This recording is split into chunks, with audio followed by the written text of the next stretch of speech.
History tells us that Spain fell in a single battle. That is a lie. Spain did not fall because Tariq ibn Ziyad had more men, better weapons, or divine luck on the battlefield. Spain fell because it was already collapsing, and Tariq was the first man intelligent enough to see it clearly and brave enough to strike at its weakest point. 12,000 men stood behind him. Across the field stood a kingdom that had ruled Iberia for centuries. King Roderic's army was vast, heavy with armor, cavalry, and noble banners. Chroniclers exaggerated its size to near mythic proportions, tens of thousands, perhaps more, but what mattered was not the number. What mattered was that Roderic's army looked powerful. And Tariq understood something most commanders never learn. Appearances win parades, not wars. When Tariq ibn Ziyad crossed the strait from North Africa in 711, he was not invading blindly. This was not reckless ambition. It was strategic reconnaissance backed by force. The Visigothic kingdom was fractured by internal civil war, disputed succession, and deep resentment among its ruling elite. Roderic had seized power only recently, and many nobles viewed him as a usurper. Loyalty in his kingdom was shallow, conditional, and brittle. Tariq knew this before his feet touched Iberian soil.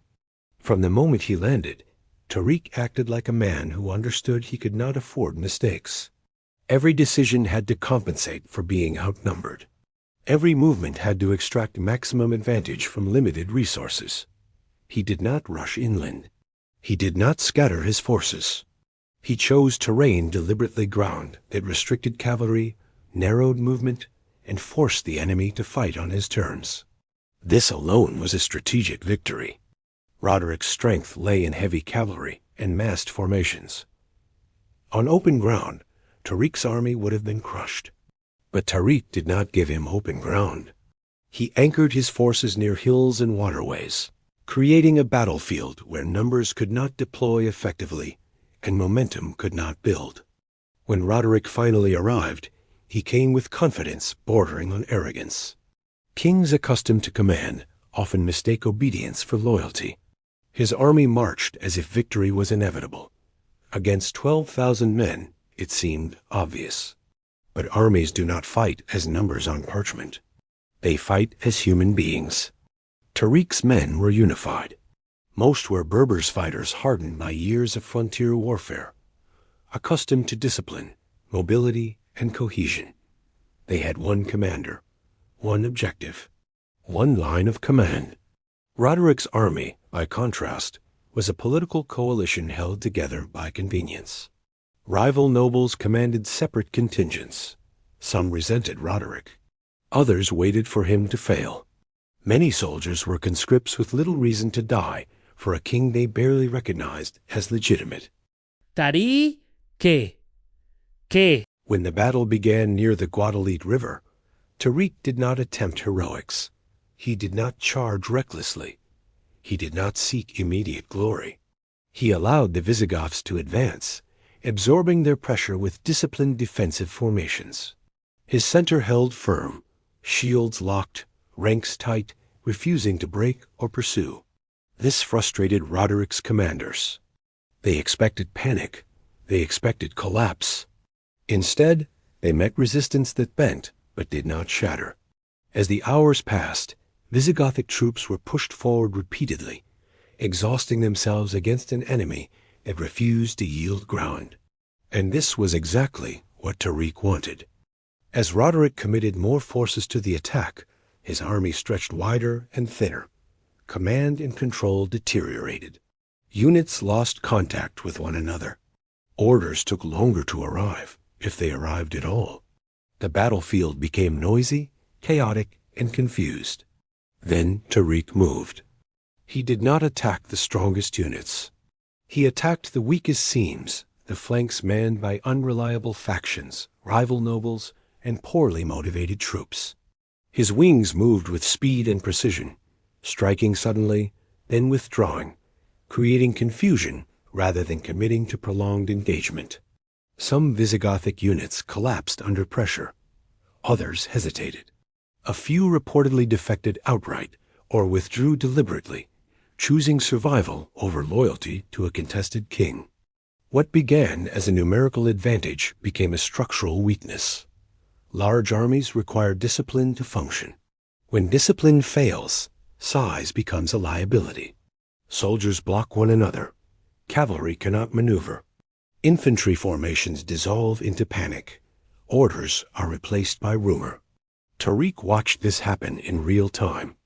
At the critical moment, when Roderic's army was fully committed, exhausted, and disorganized, Tariq unleashed his reserves, not to defend, to destroy cohesion. Fresh troops surged into gaps, cutting off Visigothic units from one another. Isolated pockets of soldiers found themselves surrounded, unable to retreat or regroup. Panic spread faster than command ever could. Then came the decisive psychological blow. King Roderic disappeared from the battlefield. Whether he was killed in combat or drowned while fleeing remains uncertain, but uncertainty itself was fatal. The moment word spread that the king had fallen, morale collapsed entirely. In medieval warfare, the king was not merely a commander, he was the axis around which loyalty turned. Without him, resistance lost meaning. The Visigothic army did not lose the battle all at once. It disintegrated. Men fled, units broke, the field became a rout.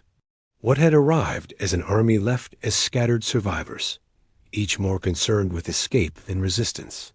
Tariq ibn Ziyad had done the unthinkable. With a fraction of the numbers, he had annihilated not just an army, but the political legitimacy of an entire kingdom. And the aftermath proved this was no accident.